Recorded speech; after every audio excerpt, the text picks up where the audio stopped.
Hey everyone, John here. Before we get started with the show this week, first of all, I want to say usually we do kind of like a comedy sketch at this point in the show and we have a little bit of fun and everything. This week is a little different because we unfortunately found out on Friday about the tragic passing of actor Chadwick Boseman, who of course played several iconic roles, including Black Panther.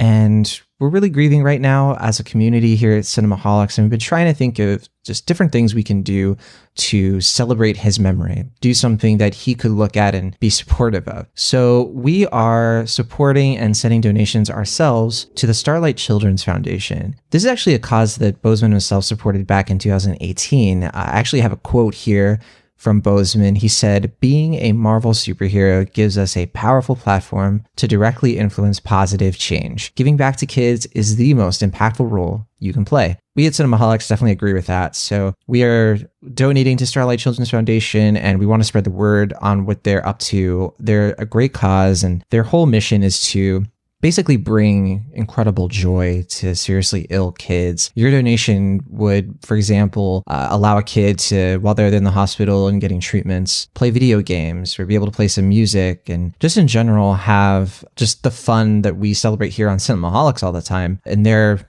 very serious circumstance. And so we're big supporters of Starlight. We think their cause is really great. If you have the means to support them as well, we strongly encourage you to look into that. If you don't have the means, and we understand that that is definitely a reality for a lot of people right now, there also is a campaign that Starlight is doing in the month of September called Stream for Starlight. So this is a whole thing where you can actually get the word out yourself, create your own fundraising page, and basically spread the word and spread the awareness and hopefully spur some action from people. So if that's something that you would like to check out as well, we have links to that and the organization itself in the show notes. We highly encourage you to at least look into it, see if it's something you can do. And we're doing it because Chadwick Boseman really meant a lot to us. And this is our small way of contributing something in his memory and his honor. So we hope you check it out. You can do a one-time donation, recurring donation, or like I said, check out the campaign if you want to do something with your talents, something that is more expressing yourself in a way that could help these kids. So thank you for listening. Let's get on with the show.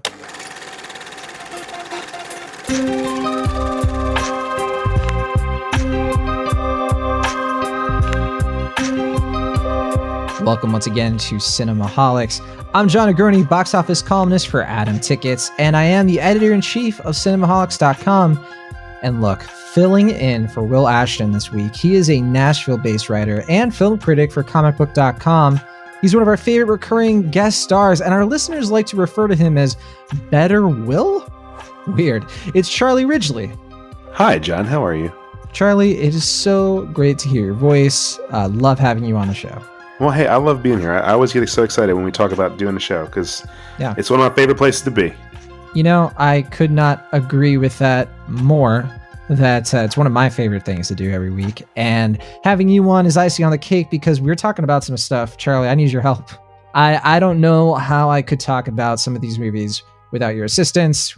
We're going to be discussing New Mutants. I can't believe it, but yes, it came out. And Charlie and I did see it. It is a real movie. It exists. The last Fox X-Men movie has arrived. And not only that, a sequel to Bill and Ted's Bogus Journey? What kind of week is this? It's just all kinds of fulfilled promises. Look at this. Bill and Ted Face the Music. We're talking about that film. We're also talking about Armando Iannucci's latest movie, which is so different from his other work, The Personal History of David Copperfield. All right, a few hot topics to get to, Charlie. First of all, how are you doing? How have you been the last couple months since we discussed the Five Bloods? That was our last episode. I've been better. I mean, haven't been bad. The last, as you can imagine, for everyone in the world and in the film world, especially the last couple of days have been weird and rough and terrible.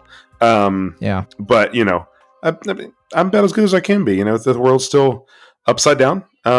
We're still fighting for equality. I'll call across the country, and so that's still a grind every day. Yeah. But you know, been watching a lot of movies and catching up on a lot of old movies that I had missed. So that's really, really fun to discover. I'll tease for later in the episode. I discovered, I think, one of my new favorite movies this week, watching back through some 80s and 90s stuff that I missed. What a tease. Forever ago. I know.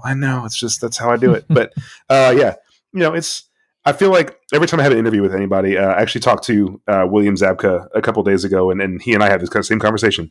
Oh, did Anytime you tell him I like, said, hey, I haven't talked to him in a while? Yeah. No, I was like, hey, Johnny Lawrence, I know you're your biggest fan. No, we anytime I just say to say, anytime I do an interview for work, I kind of start with how are you, and it always goes the same way. Like, oh well, I mean, I'm doing all right. Yeah, and like we know Billy. Yeah, he just goes on and on. There's a ceiling, to how good anyone can be doing right now. No one's like, I'm living my best life. Everything is amazing. Right. Like no one's in that place. But if you're doing pretty good, that's about as good as you get. So I mean, I'm doing pretty good. How are you, John? I'm good. I can't help but feel your energy. It sounds like you're operating at a level right now that is very infectious, and so it's rubbing off on me. I'm feeling good. I'm with you there, where I just feel pretty gutted right now. We'll talk about why in a minute. I'm sure a lot of people listening already know what's going on, but yeah, it's been a wallop of the last few days. Yeah, I mean, yeah, it's been rough. We'll get to that. But hey, we got some things to plug in off topics. We got a pretty good off topic section here coming up. So first off, extra milestone, everybody's favorite classic film anniversary podcast. At least I think so. I don't know of any other film anniversary podcast, so that's probably accurate. But Sam Noland, our host of this bonus pod, he led a discussion with Jason Reed. That's right, Jason Reed is back. And the two of them talked about The Shining, Gremlins, and Gremlins 2, The New Batch. I have to say, what a triple feature.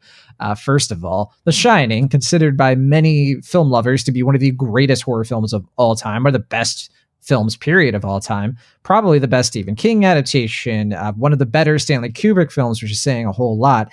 As somebody who is not the biggest fan of The Shining, it's never been a film that's like really, melted my butter. I've always really respected this movie, and their conversation about it is extremely insightful. I learned a bunch of new stuff about it. In fact, Sam, gives a story of where, because he lives in Colorado, he actually went to the hotel that kind of inspired the look and everything with the Overlook Hotel from The Shining. And Sam's story about this is, my jaw was on the floor, Charlie, when I was like editing the episode and doing all that stuff. Like I'm texting Sam. I was like, Sam, I feel like your older brother right now, because I feel like I got to just beat you up over this. I cannot believe you did what you did. So irresponsible. But of course, we love Sam Noland, and it's such a great episode. But also did talk about Gremlins and its insane sequel, Gremlins 2. Just a bunch of interesting 80s movies here. I think Gremlins 2 is technically like 1990, year I was born. But Charlie, we were talking off the air earlier, and you were kind of like, yeah, I saw Gremlins for the first time. Yeah. You just kind of dropped that, like, oh yeah, watch Gremlins for the first time. As big of like a film person as I am, I just, for some reason, there's like this, I have a lot of these iconic movies from the 80s I just never saw. And I'm like kind of using quarantine to catch up. I'm just going to be honest with everybody, and I feel like I'm not going to get invited back after this. Twice now, I mentioned that I'm going to have one of my favorite new movies. That is true of this 80s movie or /90s movie that I watched recently, but another one that is one of my new favorite movies, and like truly I think is one of the greatest movies ever made. I had never seen E.T. before like 2 months ago. I had never seen E.T. It's crazy. It's insane. The E.T. thing, I'm a little bit like, whoa, okay. But as far as Gremlins goes, I mean, it's okay. We all have our gaps. Some of us have decade gaps. I think you were kind of mentioning earlier that for you, it's like the 80s, which is a little surprising. I think a lot of people maybe overwatch the 80s. I agree. All my favorite movies are from the 90s. So that's like, like Jurassic Park and sure, The Big Lebowski, Toy Story, like all of the movies that I feel like make the framework of me as a film fan came from the 90s. But now we're more 90s kids. And my parents weren't big movie people, which I think is how I missed out on a lot of the 80s. Was, they didn't have a lot of those movies that meant so much to them that they watched. So, I didn't watch Star Wars growing up and stuff like that, like a lot of people did with their parents, or Indiana Jones or anything. So I've seen those movies before now, but a lot of those 80s films were just not a big deal to my house. And so I never watched them. So now is kind of when I'm doing a lot of catch up. That's funny that you mentioned that, because for me, it wasn't my parents who introduced me to 80s films, because like it's kind of informative of who I am, but my mother was much more about contemporary film. She would take me to the theater to watch films I was far too young for. I saw Deep Blue Sea in the theater. Listener, I've already mentioned that I was born in 1990. That's all you need to know about how old I was. I was what, 6 years? 6 years old? I was a little Something like older that? than that. I think it was like 9 when that movie came out. Okay. I thought it was like 6 for some reason. Still, though, that's an R-rated shark feature. Oh, Kind of yeah. freaked me out. Okay, Mimic. I was even younger for that. I mean, look, I think the first rated R movie I saw in the theater was Passion of the Christ. So, you know, oh wow, I had seen a fair number by then. I mean, I'd seen some at home, but I think it was my first theatrical experience. So, you know, I would have rather it been Deep Blue Sea. You know, I would have rather opened up with that. that is one of my most memorable film experiences. I'll give my mother that. But in terms of 80s movies, that was my brother's fault. He introduced me to all the 80s movies because my brother's a bit older than me. He's 9 years older. He's a Gen Xer. He sat me down. He was like, all right, we're watching Star Wars and we're starting with Return of the Jedi. Yeah. Why are we starting Return of the Jedi? Shut up. I already saw the first two. No, he doesn't think that. I think he's a bigger fan of the second one, like most people. Yeah, I love all three. I go back and forth, but I agree. You know, my brother is the reason I saw Indiana Jones and that. Yeah, I'm the oldest of my family, so that's where I missed all that. So I hope you introduce your younger siblings to the 90s stuff. I'm trying. My brother's more of a sports guy, but okay, you know, I'm trying my best to get him to watch stuff. But yeah, so this has been a big 80s education for me, which has been great. I haven't gotten to the new batch though, and I've heard that movie gets so crazy. And I think, again, teasing later in this episode, I really loved when a sequel just went crazy. Oh, so I think I'll really appreciate the bat because I think that Gremlins already. Oh man, already Gremlins is like I'm like, why don't more people talk about this like around Christmas time? Why is this not like an iconic Christmas thing that we watch all the time? It is for a certain generation. It will be for me from now on. Yeah, so it should be. But the second one, Charlie, you're not ready. You're not ready. I've been told about how the second one they completely ignore they go off the rails. I mean, there's that. One of the best Key and Peele skits ever is when they're pitching Gremlins. It's like the pitch meeting when they were trying to pitch Gremlins 2. And if you haven't watched that sketch before, it's incredible. But it's just that like they go nuts in the pitch room and just they throw everything at the wall. And I'm like, I don't get it. And then I watch Gremlins and then someone explained to me Gremlins 2. And I'm like, oh, okay, this sketch. And I watched the sketch back and I was like, this is incredible. All that to say, that's our latest extra milestone. If you had any fun listening to us talk about any of this, then you should definitely check out that bonus pod. It's on our feed right now. Also, another bonus episode coming out this week. Now, you're probably wondering, all right, John, Charlie, I'm a fan. I like you guys, but where's Tenet? I don't see that in the episode title. Well, here's the thing, dear listener. We haven't seen it. We haven't seen Tenet. For me, I haven't seen it because it doesn't come out in my area via drive-in until the end of the week. So I'm not going to be able to see it. I don't know about you, Charlie, what your situation is, but Tenet is hitting our feed. It's happening. We're going to be talking about Tenet in a bonus episode, but it's going to be Will Ashton, who has already seen it. And I believe I shouldn't tease who the guest is because the guest is still a little TBD. I don't want to be like, this person's coming, and then you all are like, oh, what the heck? I will say that I am supposed to see the movie with this guest. So, okay. People are going to figure it out just by you saying if the guest doesn't go, you just call me and I'll be here talking about Tenet because I'm going regardless. All right. Well, either way, Will's going to be talking about Tenet with somebody. And that's going to be coming out later in the week. And then, I'll see it eventually. Next week, we're going to have a crazy episode because we are going to be introducing maybe somebody who's going to come onto the show permanently.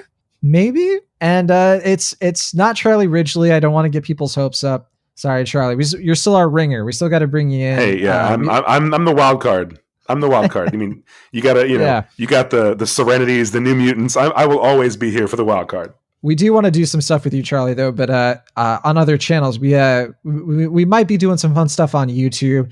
If you're a fan of the YouTube channel, I know we've been doing our best to try to grow that one out. In fact, we did our first video review this past week. And by we, I mean, I kind of did that sort of by myself, but it was fun. Talked about The Boys season 2, which is hitting Amazon Prime Video, the first 3 episodes later this week, September 4th. And Charlie and myself, we both have seen the entirety of season 2.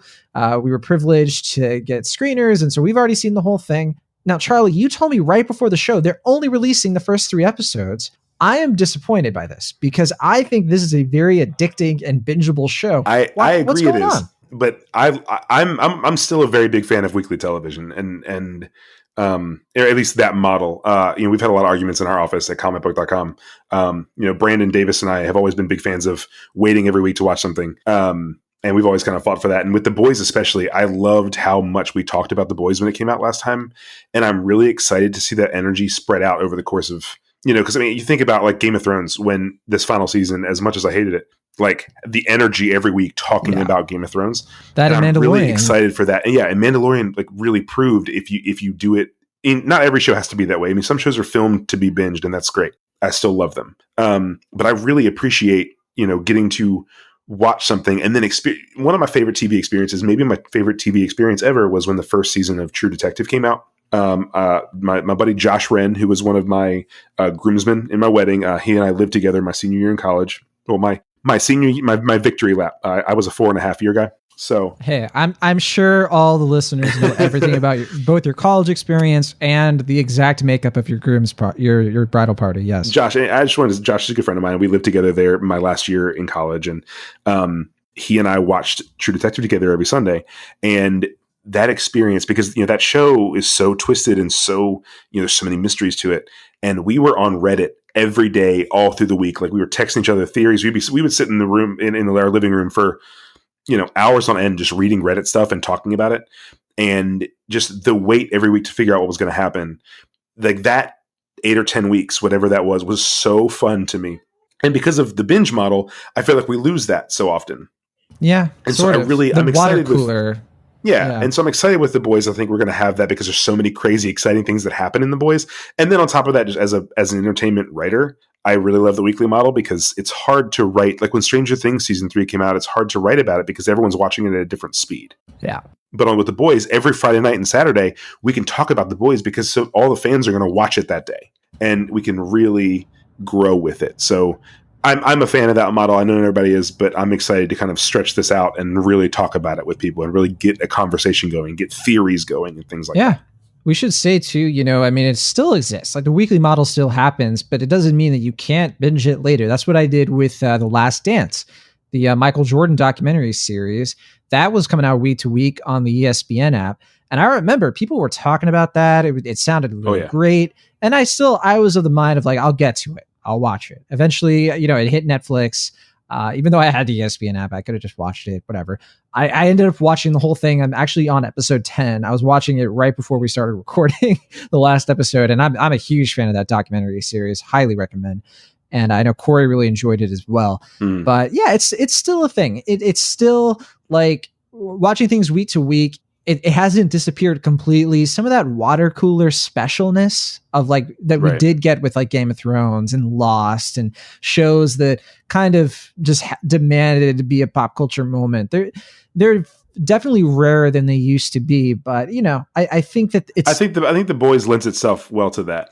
I'm skeptical. I don't know how much Boys is going to break through the ether, but I will say one thing that did kind of surprise me was it was a show that my fiance actually was like, hey, yeah, somebody recommended The Boys to me, season 1. Apparently season 2 is going to come out. I don't know. And I was just like, wow, if you've heard of The Boys and like it's getting out there. Yeah, Amazon I think has a little trouble, but when it's starting to pick up, I mean, I think Miss Maisel helped a lot, like really get that in Fleabag. They became such cultural milestones. She's up on the Netflix stuff. Like Netflix, Netflix is. I mean, Netflix is the Coca-Cola of entertainment. Like it's going to become a synonymous thing. Is Amazon like A&W? I don't know, and it's just not quite. I see what you're doing. It's not quite there in terms of like when a new Netflix original comes out, everyone knows about it, and so I think that Amazon's getting there. But Amazon, I think, has a higher quality overall than I'm not saying its best shows are better than Netflix's best shows, but Netflix puts out so much. And Amazon is very selective about their originals, and all those originals are very well funded. They're going to make a Fallout TV series, which I'm going to tell you right now is probably going to be my favorite show of all time, unless they do it wrong. And I hope so. Lord of the Rings, like they're putting resources behind things and giving them time. And so, The Boys, you can tell that they really put care into season 2. Not that they did in season 1, but it was not let's get this out to appease people. It's like, we're going to make sure we do this really well. It's basically how Netflix treats Stranger Things. That's how Amazon treats all of its shows. And so I think it's harder to get latched on because they put out so many fewer shows. You know, I mentioned in my video review of The Boys season 2, which is on YouTube right now, I actually name dropped to you, Charlie. I was like, yeah, this is the kind of show where I was like so into it. And you were basically the only other person I knew who was watching the show. And so I was messaging you and just being like, Charlie, did you see, and episode 8 comes around, Boys season 2. And I'm like, Charlie, did you see the episode? Charlie, episode 8. And the reason you were like, no, John, I haven't gotten to it. I don't care. Stop talking to me. The reason is because you're catching up on something that has taken Netflix by storm. It's number 1 on Netflix right now. Mm-hmm. It is a show I have mentioned on Cinemaholics multiple occasions. It is a show that literally during my interview with Gary Doberman, director of Annabelle Comes Home, we paused the show pause the interview, I should say, just to talk about this show of humble beginnings. It started as a YouTube original series, 2 seasons so far. Not a lot of people watched it, but people who did watch it were like, this show is it. This is the show. I was one of those people. And that show is Cobra Kai. It just hit Netflix. Cobra Kai is like the continuation series of the Karate Kid movies. And I gotta tell you, this is one of my favorite shows that's going on right now. And I've been waiting for people to check it out. And Charlie, you just watched it for the first time, both seasons. And it sounds like you're not as big of a fan. Is that it? Oh, I'm 100% with you. I think it's amazing. Okay. I'm in love with it. I think it's the perfect balance of like really cheesy. It knows how 80s it is, and it runs with it, and not an obnoxious like, oh, we're just throwing phrases. Like, it has a vibe of an 80s movie. It knows, it's very, very self-aware in its tone. It deals with teenagers so well, which, I mean, I think the producers or writers came over from American Vandal, and so it makes sense that it does so well with teenagers, because American Vandal is maybe the best exploration of the teenage psyche on TV in the last 10 years, as goofy as that show is. But yeah, I watched it because, like I said, I was going to interview William Zabka, and I fell in love with this show and these characters, and I can't get enough of it. I'm pissed I got to wait till 2021 to watch what's next. But this is a show like we were just talking about. I think Cobra Kai is a great binge model show. It's great to burn through it's a really easy binge. Yeah. And it's great to watch through the whole story, and they have good cliffhangers at the end of the seasons. And it's one that I really like watching in chunks, and I think a lot of people will as well. If you have not watched it on Netflix, you really should. It's one of my favorite. That. It's like right there with Ted Lasso as the shows right now that I'm just like, I cannot get enough of this. Please give me all of it that you have. Yeah, I'm still waiting to get into the Ted Lasso train. I've heard great things, but oh man, Cobra Kai, at least that is a show where I was telling my fiance on that one. I was like, please give this one a shot. I think you could really enjoy it. And it's certainly one of those shows. It's just so easy to love. It's not pretentious. It just flows. Like, you watch it, and the next thing you know, you've seen like 3.5 episodes, and you're like, I'm so into this. Like, I just want to see what happens next. And it's not like all that dramatic. I mean, it is, but I mean, the end of season 2 is very dramatic. It is. Yeah, that's true. That's true. The rest of it's pretty like, it's like an 80s movie. Like, really, if you like the tone of Karate Kid, it's that, but for a more modern audience. Yes. And it's got some more language to it, which is fun for Johnny. It earns its stripes for sure. Yeah. I'll just say I did not expect it to be as good as it is. I really underestimated it, and it threw me, because I mean, I like Karate Kid. It's not my favorite, but it's a good movie. I like it. This is something I really love. That's the thing. Yeah. I don't think you have to really enjoy Karate Kid to be into it. You don't have to watch all of the movies too. The first one, it's nice to know like a little bit of the context, but you can get into this anyway, especially because like so much of that story is like, it's in pop culture. People kind of know what the deal is with the Karate and so much Kid. of it's about Johnny too, which you only really get Johnny. You see him a little bit in the second movie, but you really only get Johnny in the first movie.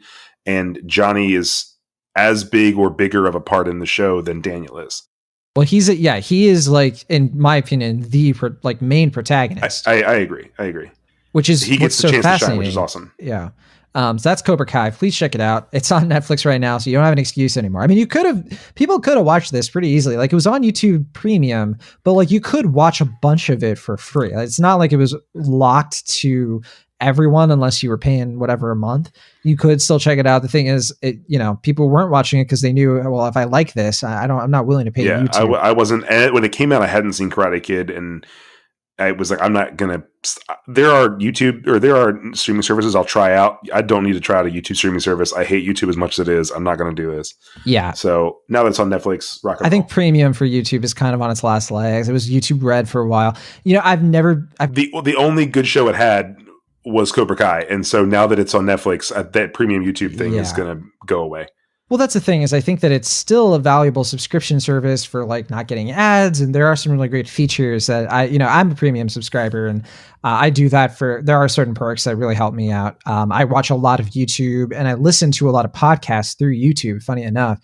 And I'm able to like actually turn like the screen off and listen to something doing that. So that's pretty useful. So, I'm not trying to plug YouTube Premium or anything. I'm just saying that was the main reason why I had it. It never had anything to do with Cobra Kai necessarily. But yeah, like you said, it's on Netflix right now. So you should definitely check that out. Lots of stuff flying around as content wise. That's all the show TV stuff. We're going to get into the movies, of course. We're going to review all the big films. But first, we do have to kind of, turn things to a little bit more of a down note. And, we kind of mentioned at the beginning of the show, it's been a rough few days.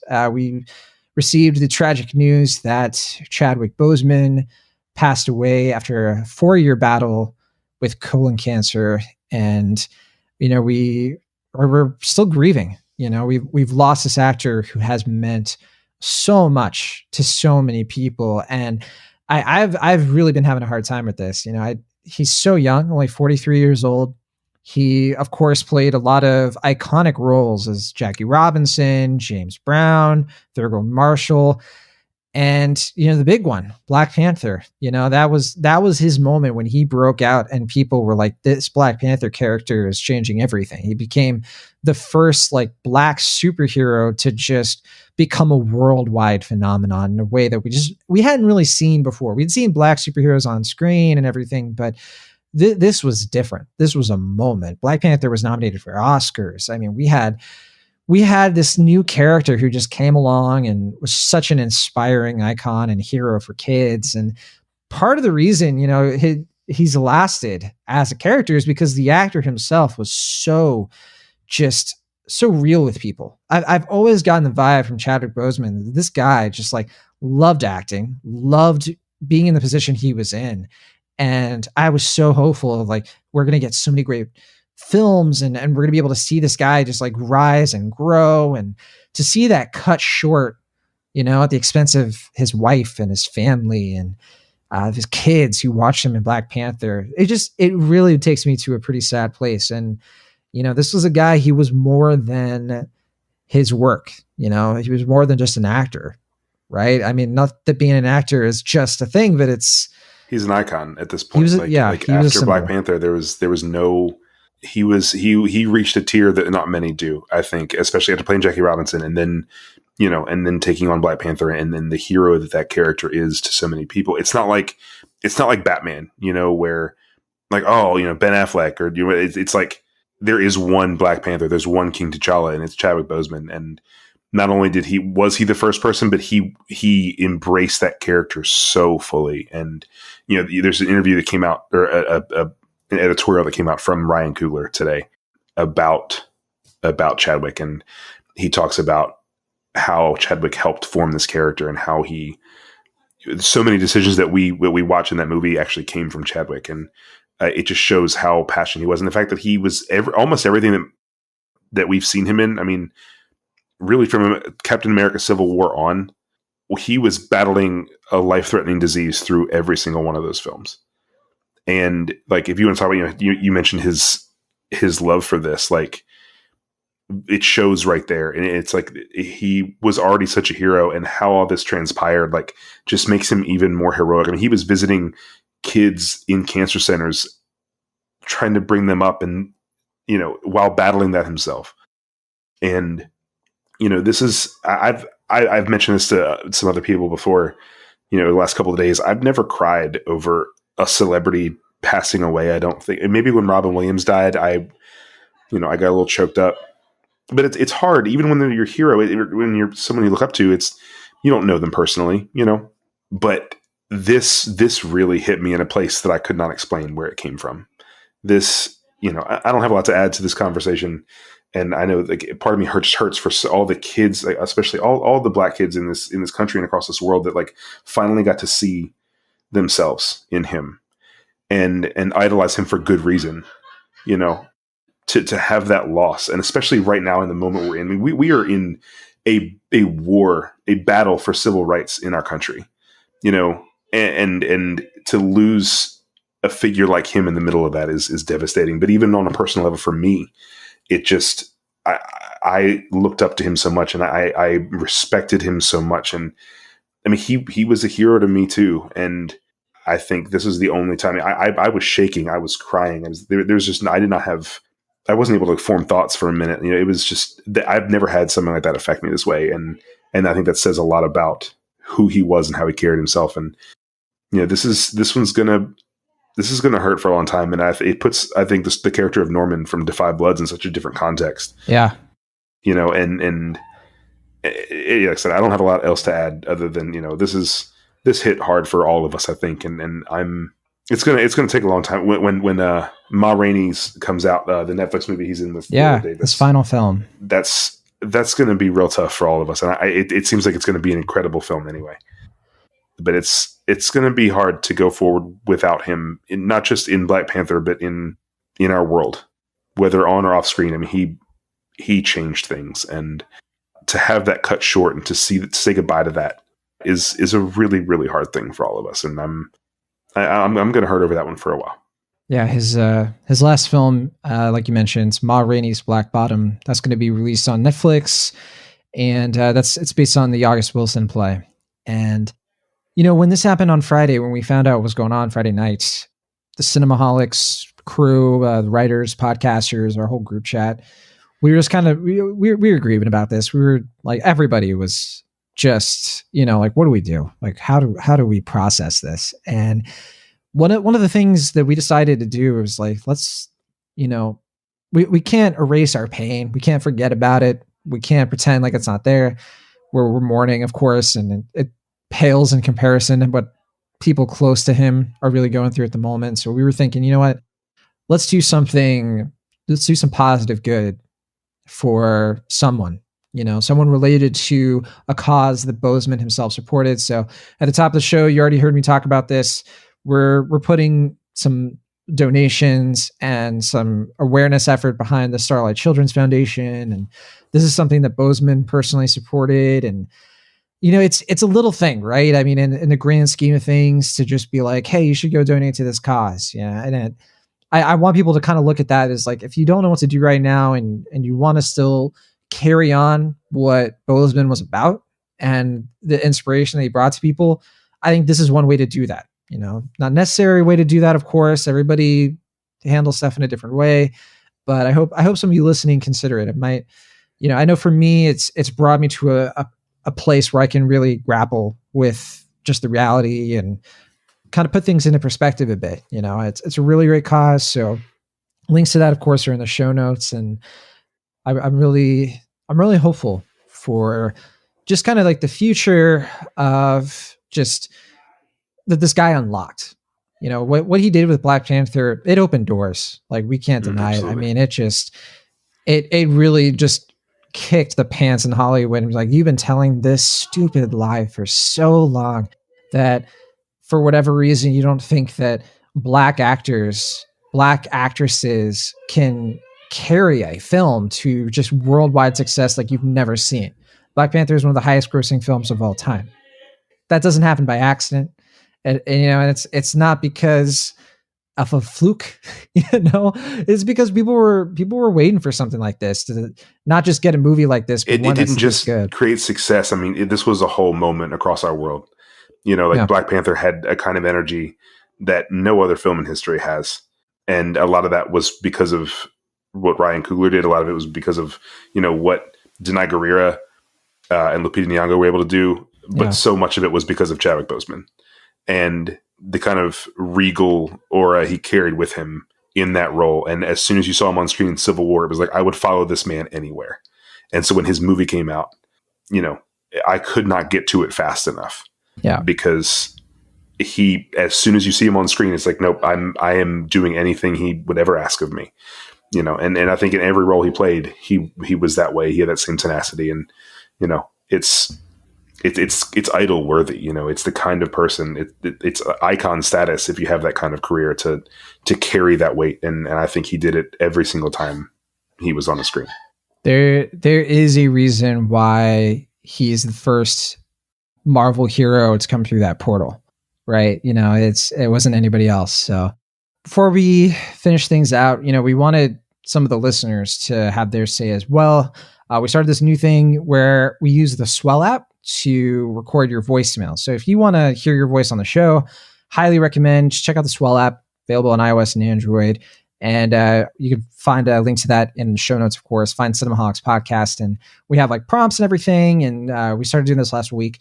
This week, we asked, what did Chadwick Boseman mean to you? We got a couple of responses. So we're just going to finish out this conversation, hearing your voice and all this, starting with, and I should say, please, when you do this, like leave your name and where you're from. You don't have to, but if you can, that'd be really great. So here we go, starting with Joe. My first exposure to Boseman was in 42. That was the first time I saw him. I don't recall seeing him in anything else before that. If I did, it obviously was probably like a supporting role or something like that. And I remember thinking what a fantastic job he did. And then when he was cast as Black Panther, when it was announced, I was really excited because, it was nice to see Feige and Marvel putting such care into these characters with the actors, the quality of actors, Robert Downey Jr., Ruffalo, these are not schlubs, and Boseman, obviously, again, they were putting that same care into this character that so many people weren't even aware of, didn't even know, but they had a roadmap. They were going to do it right. And they chose an amazing actor to take up that flag and introduce Black Panther to the world. And I don't even need to address how well it was done and how much money that film made. But more importantly, what it meant to young Black children to see their hero, someone who looked like them on the big screen, being treated equally, not a side character, not like some kind of supporting background. He was the star of his film. I remember in Civil War, when he first made his appearance on screen, the theater that I was in lit up. They just started cheering, and that's the kind of presence that Boseman brought to that character. So, it's a shame. It's really a terrible loss because so much more was going to happen with him and T'Challa and Wakanda. More adventures were on the way than what we got. And, obviously I'm assuming they're going to recast it now, but what a tough position for the next guy to be in. Black Panther is my 4-year-old's favorite Avenger. We are a big, big, big Marvel fan here. I am a Marvel fan. Both my boys are Marvel fans. And my 4-year-old really latched on to him. He loves watching the Black Panther movies. And he loves watching him in Civil War. The little bits that he's in it, And he even loved him so much that he has an action figure, and he even asked me to buy him a Black Panther suit, which of course I did, and it was not Halloween. He's very sad to hear that he died. He doesn't want anybody to replace his character. That's how he, as Black Panther, that's how he kind of understands it at 4, of course. But yeah, I think that he was a phenomenal actor, not just as Black Panther. I also watched him last year in 2019 in 21 Bridges. I have not seen him in the 2013 film with Jackie Robinson, but now I'm thinking that I definitely need to watch it. And yeah, rest in peace, Chadwick Boseman. Thank you, all of you who have responded. And as always, check out the Swell app if you want to hear your voice as well. Again, link to that's in the show notes. With that, let's get into our first review of the week. Kind of hard to transition from there, but really glad we could finish on a note from hearing from all of you, the listeners. But all right, let's get on with our first review, The New Mutants. What's the last thing you remember, Danny? He said we had to run.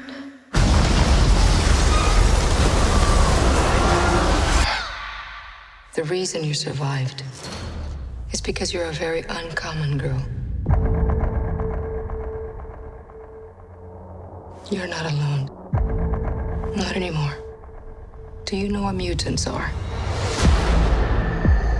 Would anyone like to share their first time? Rain? I was 13. I thought it was a dream. I just lost control.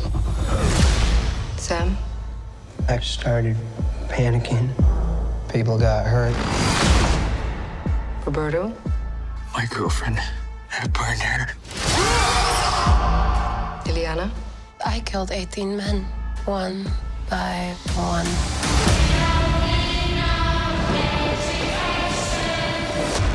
This isn't a hospital, it's a cage.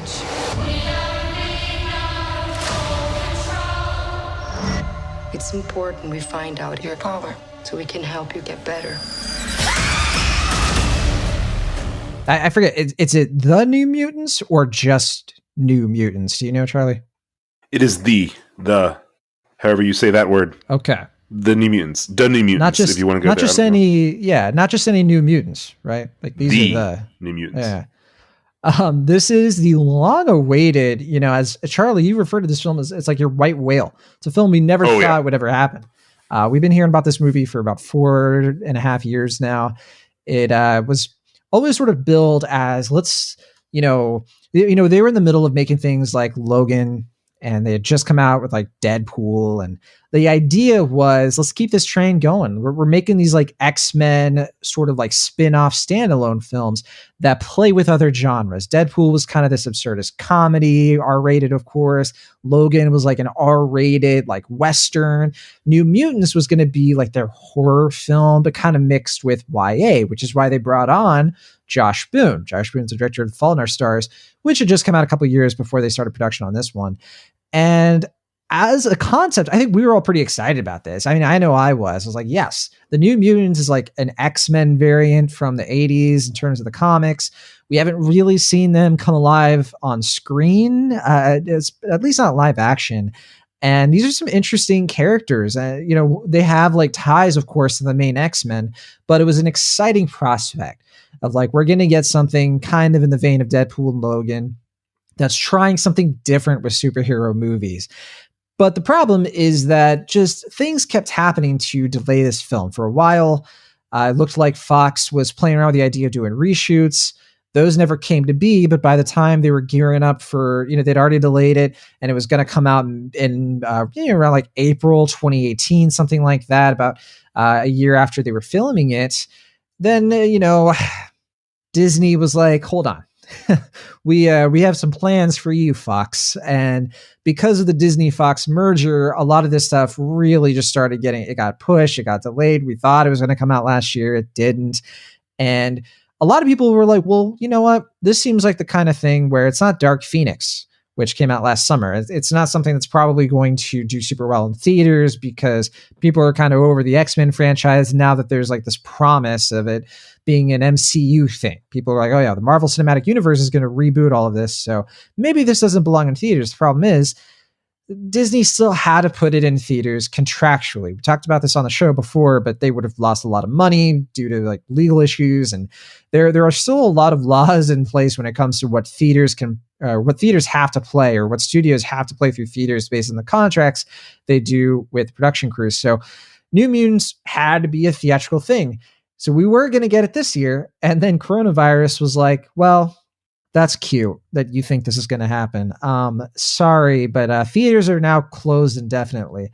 And here we are in August, the very end of August, and Disney's finally like, you know what? We're going to put this out on theaters anyway. We don't care what anybody says. We're going to put it in theaters, and even though it's still pretty dangerous to do so, fine, it can also be in drive-ins. So if you feel like not risking your life for this movie, you can do that. And we're going to have to say at the top of the show here, please do not see this at a movie theater if you are in the United States. Now, I understand in a lot of other countries, you have the virus under control. Places like, I want to say like Australia. And then, you know, I don't want to say anything too, you know, ahead of myself here because I'm not in those countries. I don't know what the situation is. But if the coronavirus cases are down in your country and it is safe to do so, by all means, we have plenty of listeners overseas who can check this out in a theater.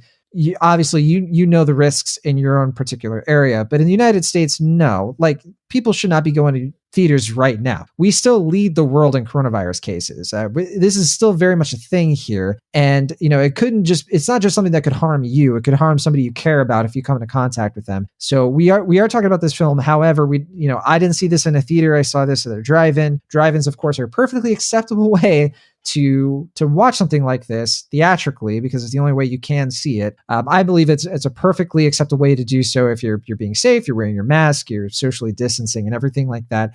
By all means, go enjoy the New Mutants. But at Cinemaholics, no, we do not encourage anybody to be going to a theater right now. Please do not do that. That is just a terrible idea. I don't care if your state has them open. This is still very much of a thing that can really make things worse. And we don't want movies to be the cause of that. We don't want to prolong this problem. We want theaters to open up the right way as soon as possible. That's not going to happen if we do it too soon. We've already seen this bear out how many times. So that's our stance as a Cinemaholics team. And so that's why we're trying to tread pretty cautiously with all of this stuff right now. So New Mutants, saw it at a drive-in, but, you know, Charlie, I kind of teased this earlier that this is something you've been really looking forward to just to see, is this really going to happen? So kind of give us the rundown, you know, what's your story with this movie? And then if you can just kind of quickly tell us what's the setup here? Who's in this movie? What are we watching? Let's do it. Let's talk about New Mutants. Okay. So this was like you said, the final Fox X-Men film, and it was made around the same time as Dark Phoenix and Deadpool 2 and a lot of that. Yeah. Logan, it kind of was announced as Logan was being made. It was shot in 2017, if I'm not mistaken. Right. And so part of the reason this one meant so much to me is because I started working in this industry at the end in 2016. I got hired on full-time at comicbook.com at the end of 2016, a couple weeks, before I got married, actually. So really a lot of my adult life and the things that matter, you know, have been in kind of condensed in these 4 years. And this is one of those that we were talking about when I started. You know, when I started working, we were talking about New Mutants because it had already been announced and they were gearing up for production. And it has now finally come out. So it's really spanned my entire career. And, you know, at first,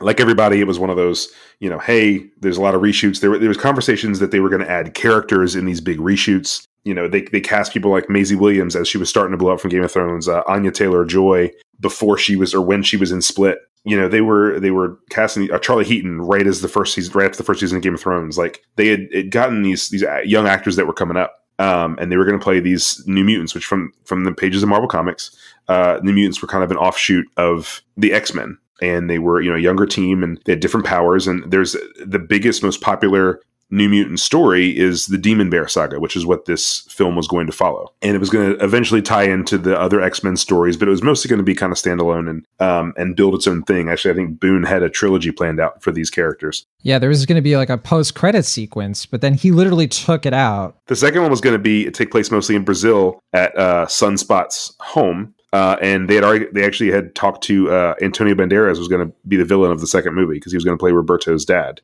and was going to be like kind of a villain character in the second film. So I'm kind of bummed we're never going to see Antonio Banderas in an X-Men movie, but same, yeah. Although glad to hear he's officially recovered from coronavirus. So yes, some good news there. Yes, we all love Antonio. The Mask of Zorro is one of the greatest blockbuster films of all time. It's my favorite movie ever. Still saying that because that's another one I just watched this year for the first time. Oh, Charlie, welcome to the family. It's amazing. Martin Campbell. I wish Green Lantern didn't happen because Martin Campbell is a treasure. Welcome to the mission. We're glad to have you. Absolutely. So anyway, that was kind of the story of this movie. And what they did is they kind of wanted to take Breakfast Club meets a haunted house asylum type thing and put it in the world of the X-Men. And so conceptually for me, that is such a great concept. It's all the things I love put into one thing. And there was, again, all these years of these production issues and rumors. And then when Disney bought Fox, they were just going to put it out as is. And Josh Boone was going to get his cut, which sounds like a great idea with all the Snyder nonsense happening. And, you know, he's going to get to do his version of the movie. And it has come out and it exists.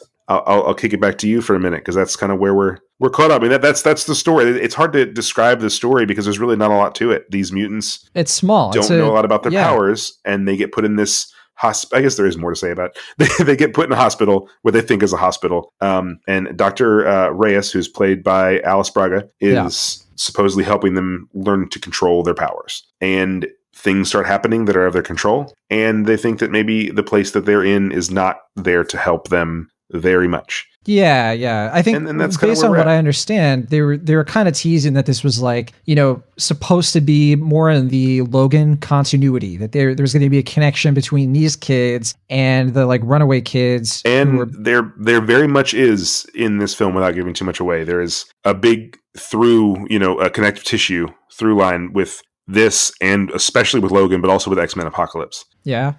Those movies were all supposed to come out kind of within a year of each other, so a year and a half or so. So there was a lot of tissue there that would have brought them together. They were ultimately trying to set up Mr. Sinister as essentially as the Thanos of the X-Men films, trying to drop hints in different movies and kind of have him as a big bad for a lot of different X-Men characters to go up against eventually. That's the way it seems, having watching this. Yeah, and Sinister's a great character, and I would love to see Sinister on screen. See, here's the thing. Here's the thing that I want out of an X-Men movie, and this movie actually gets some of that stuff. No Magneto. I love Magneto. I love Wolverine. Great characters, lots of fun. I don't want to see them in these movies anymore for a while. Just give me a break. Like, we've seen so much Magneto, so much Wolverine, plenty of Professor X. What I liked about this movie was that it was like totally new characters, way less continuity stuff, and really just more about like just tell an interesting story in the X-Men universe. And I think that's what it's trying to do. I think for the most part, it basically does that. I think this movie's all right. I honestly think is it worth driving 35 to 40 minutes for me to go to the drive-in, sitting in that line and kind of just like being uncomfortable in my car, wishing that everybody around me would just like stop moving around in their pickup trucks for like 10 seconds so I can enjoy this movie. Turn your headlights off too if you have a second. That would be nice. I would have loved to see this at home. I would have loved to see this on my TV late at night. Watch it with the fiance, make some popcorn. Let's do it. Let's watch New Mutants. It makes me so happy when you say fiance, John. I'm so happy for you. I'm so excited. Thanks, man. That's so great. I should say, she's not here at the moment, but I won't let her know that she got name dropped this much. I don't want her to find out. But I shouldn't say name drop technically. But anyway, this is the kind of movie I would have enjoyed just watching at home. And so it does bug me a little bit that I had to watch it in a less optimal way. I don't think the drive-in experience, at least in my experience, has ever been that great. I don't think you get the best picture or best audio quality. It's serviceable. The drive-in experience is real. I've been a couple times this summer through all this COVID stuff, and I really love the drive-in for watching movies that aren't brand new. There are some exceptions. Exactly. I think Bill and Ted would have been a great drive-in movie.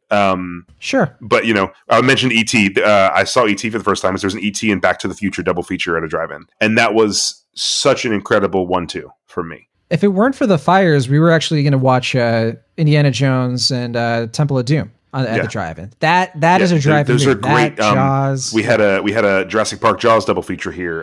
Another one for the first time was Footloose. I saw Dirty Dancing and Footloose at the drive-in. Those are great drive-in experiences. New Mutants is not. I don't feel a great. That movie was made to be in an enclosed space. You're at home. That's the movie. But it's a better experience to watch it in an enclosed space. I would have preferred that been at home. I think there's not really an optimal way to watch it right now because it's not like Tenet where you understand this is a theater movie. Again, not encouraging going to a theater. Just that's the kind of movie that's a theater movie. Even then, Tenet is something I don't want to. That's the only way I can watch it is in a drive-in, right? I don't want to. I don't want to see it on a drive-in screen. I don't think the drive-in screen has as much detail just because of the mechanics of my particular area. Maybe some people have a drive-in setup that is much better than mine. That's probably the case. But I just feel like waiting in a way. The edits and the details in something like Bill and Ted aren't quite as important in a Tenet or the color in a New Mutants, and that's a fun movie. It's just meant to be fun, and we'll talk about that later. But that's a great drive-in movie. Let's talk about the movie itself.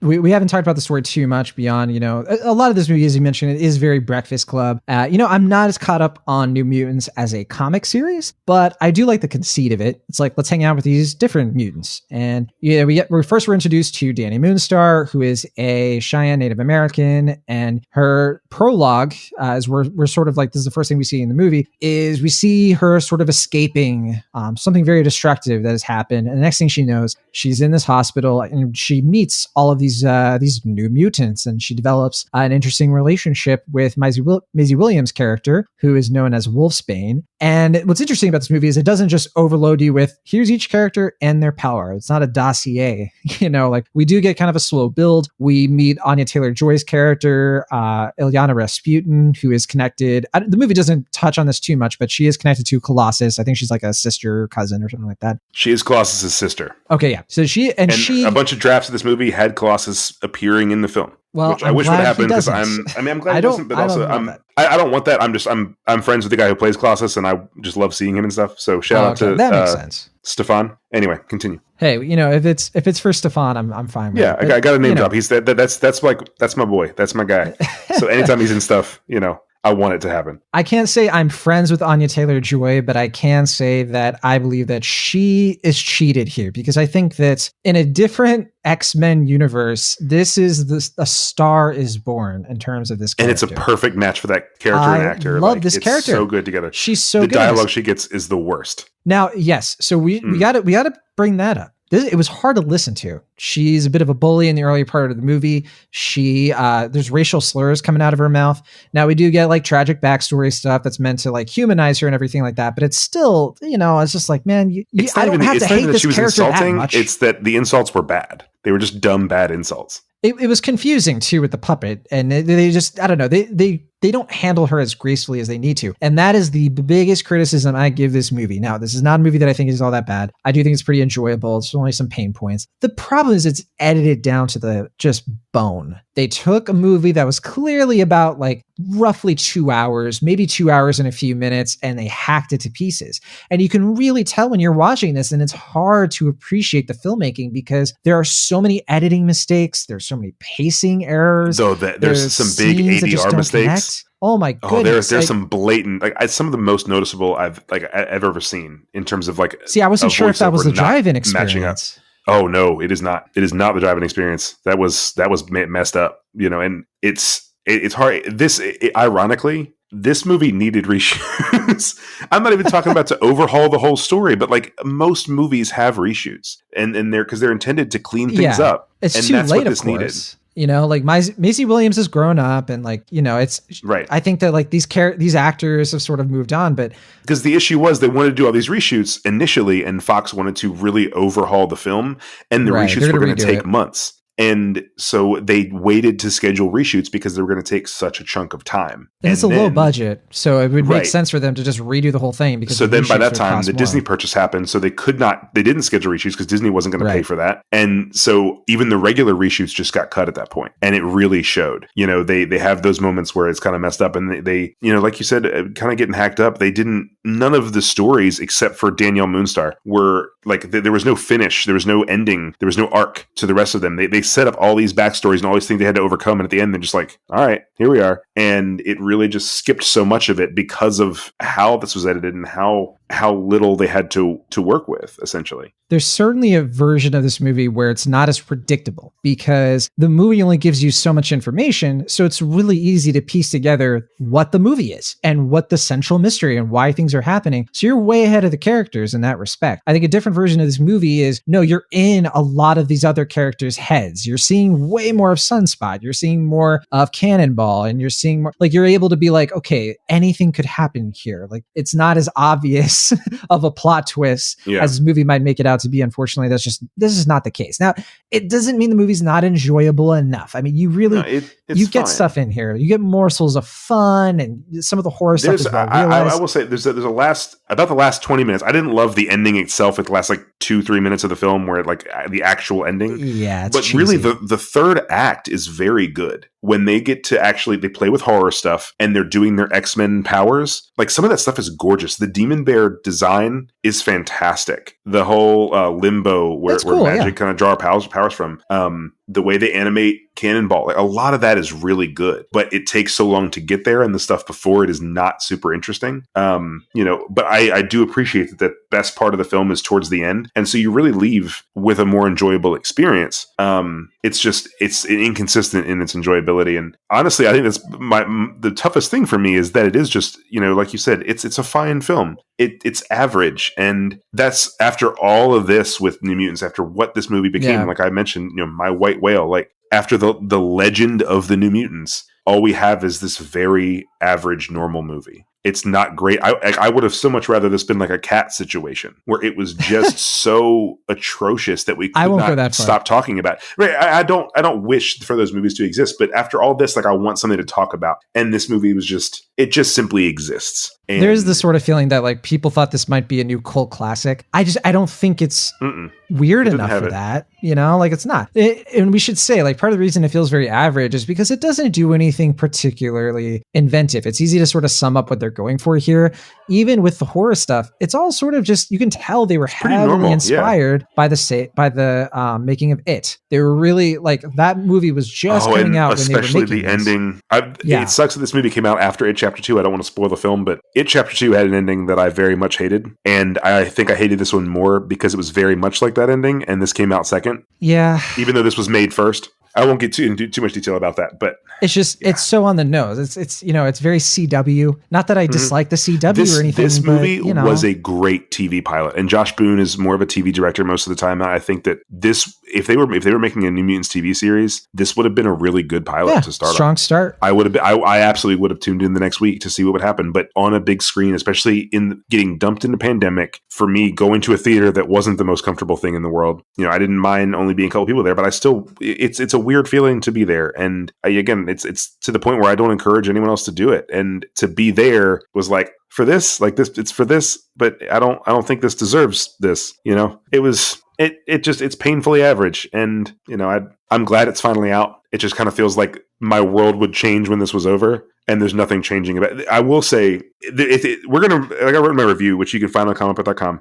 I wrote about how the legend of this movie, the legacy is what we're going to remember, not the film itself. All of this film's legacy is going to be in its background, about the troubled production, about rumors it was never going to come out, all this stuff. But also from a social perspective. And it's like in this social tug of war, which is so fascinating to me. On one hand, it's a big step backward. There's some serious whitewashing that happens in this movie, and a lot of people are very upset about it. And Josh Boone was asked about it, and he did not handle those answers very well. I think he's a good intentioned guy, personally, but he did not answer those questions well at all, or really help himself with how he answers these questions about, Roberto is half black, and he is a dark-skinned character in the comics and where he comes from, and that was pretty much ignored. And Dr. Reyes is the same way, and they cast Rosario Dawson to play her, and then she left the film and she was replaced with Alice Braga. And two instances where these characters were given much lighter skin than their characters in the comic books. And so that's a big issue for people, and I totally understand that. And so that's a really big step backward. But on the other hand, this is also a comic book. This is a Marvel film that has a lesbian love story front and center. It's not two background characters. It's not a throwaway plot device. It is central to the story and is a genuine connection between these two characters. And that's the first time we've ever seen that. So it's got kind of two sides of this tug of war, and it's going to be remembered for those things rather than anything that happens in the movie itself. I do think it's kind of funny, though, as like a piece of trivia. It's almost kind of sad that this movie is probably the first time that like the main character is in like an LGBT love story, right? I mean, and what's sad about that is like TV is so far ahead of movies in this way. Like we've gotten so many shows with superheroes where main characters are much more diverse. There's just so many different types of stories being told. And it's just, I don't know, it's something that I don't think Hollywood kind of understands as a general entity. of like how much appetite there is for like different stories being told in a way that that feels like natural and feels like, you know, not like they're doing it for pandering, not that they're doing it for points, you know, it's not they're doing it for like the end game thing where they can be like, well, look, we mentioned that a character might, you know, is gay in a sentence, you know, but actually like crafting stories around different lived in and human experiences in a way that's universal, in a way that, you know, allows people to connect with each other on just different types of levels. And we're not going to look at New Mutants as the pioneer of that. I mean, it does it in a way that, like you said, it's a way that TV's been doing it for the longest time. So it's not very noteworthy in that respect.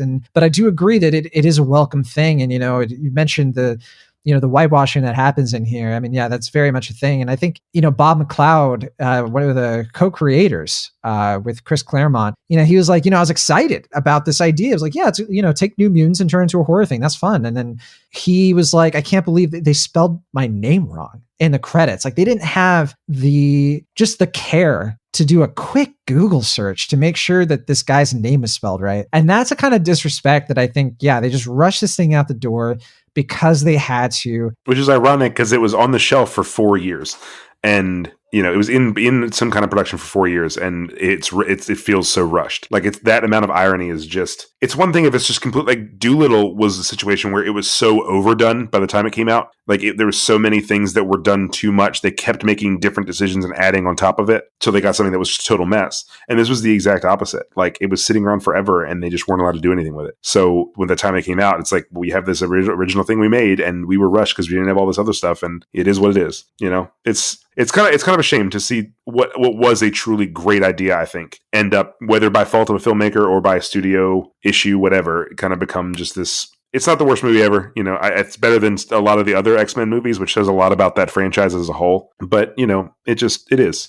Let's get into our final thoughts here. And that's my final thought is that, no, it's not the worst X-Men movie. I know there was some discussion about that online of like, yeah, this is the worst one. Come on. No. Dark Phoenix, in my opinion, by far. Dark Phoenix, I felt a lot like this one. I was like, Dark Phoenix was fine. I didn't have any issue with it. It wasn't good, but it didn't bother me.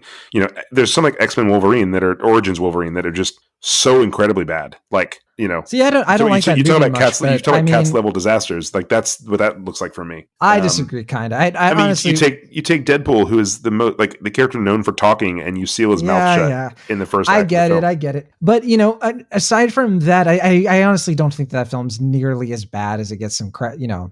The point is, X-Men franchise had a lot of stinkers, and for sure, not many truly great films. This one's close to the bottom, but it's definitely not. It's definitely not the bottom. It's in the for sure. It's in the low middle.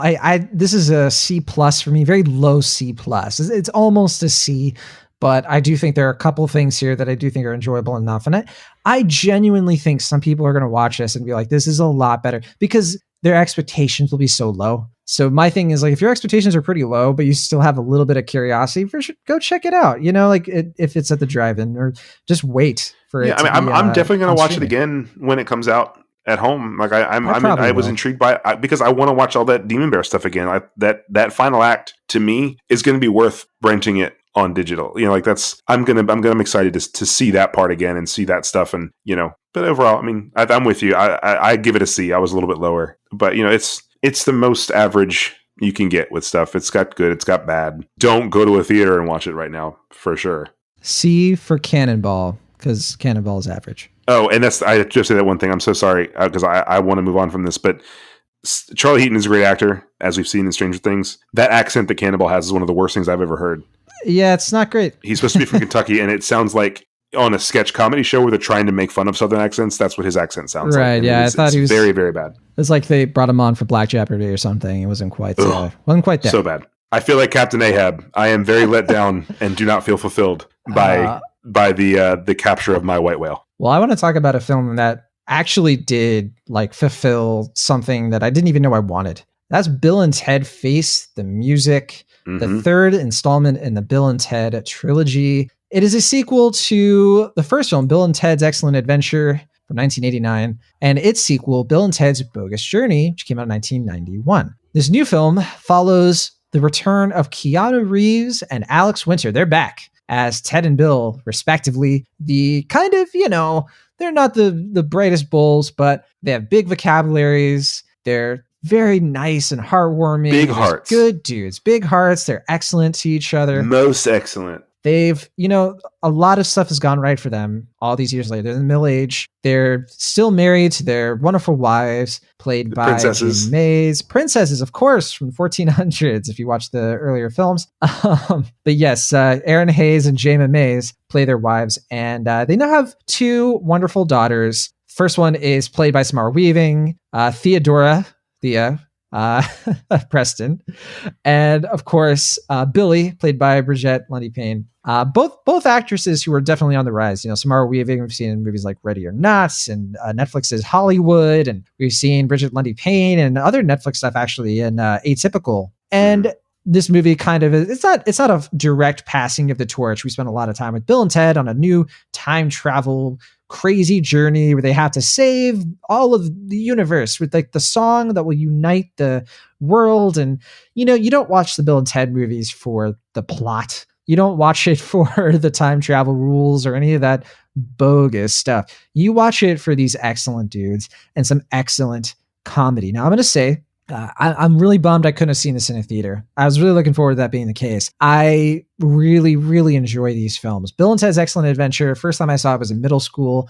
My history teacher invited a bunch of us over to her house, and we watched Bill and Ted's Excellent Adventure, and it was the first time I'd ever seen it, and I was in love with this movie. I was just like, this is so fun. And, like 80s movies can be cool too. And, I liked some 80s movies when I was in middle school, but, I was that typical, kid who just watched a lot of, I was pretty weird about watching classic films. It's like, if it's not in black and white, it looks weird. Like it's too grainy, I was a weird kid. But Bill and Ted definitely opened my eyes and my ears to some pretty bodacious tunes. And I've always liked Excellent Adventure, seen it plenty of times. Only seen Bogus Journey once. I'm not as into that movie, but I still enjoy it quite a bit. It's a lot of fun. The Grim Reaper is in it. I mean, who's complaining? And this third film, I mean, what a way to end this trilogy. It's like, this is like the Toy Story 3 of how they could have done this. Like best case scenario, in my opinion. Now I understand Will Ash messaged me and he was like, John, you have the highest review of Bill and Ted Face of Music that I've seen. And I'm a little, he was surprised by this. I think he was waiting for me to be a little grumpy about this movie. And it's not that this movie's gotten tons of like low reviews. I think a lot of people look at this movie and they give it middling B minus, 3.5 stars out of 5, 3 stars out of 5. I'm not, I'm a 4-star out of 5 with this one. I just thought this movie was hilarious. I was laughing and I felt good watching this. And I guess it's because I was just completely on the wavelength for this one from beginning to finish. So I just have nothing but nice stuff to say. Could I complain? Of course. There are things that happen in this movie that are very ridiculous, but none of it happened where I was like, the movie owns that. And that's what I think this franchise has done so well. Ed Solomon and Chris Matheson as writers have done such an incredible job. I should say such an excellent job with these movies because there are so many films that people talk about, like, oh, I don't watch it for the plot. I watch it for this thing.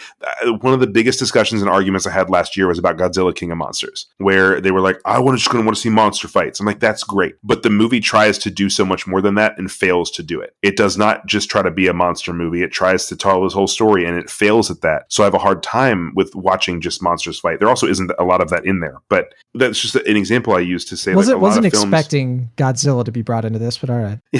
That's where we are. It was a movie that I got in arguments with people because they would say like, but yeah, the plot's not good, but that doesn't matter. I just want to watch monsters fight. It's like, well, okay, that's cool. But the directors aren't with you. The writers aren't with you in that. They're not trying to just make monsters fight. They're trying to tell a whole story and they're bad at it. And the monsters are kind of fighting. With Bill and Ted, what I love so much is like this plot is ridiculous. And there's nothing to the plot at all. It doesn't make any sense. The time travel stuff does not make any sense.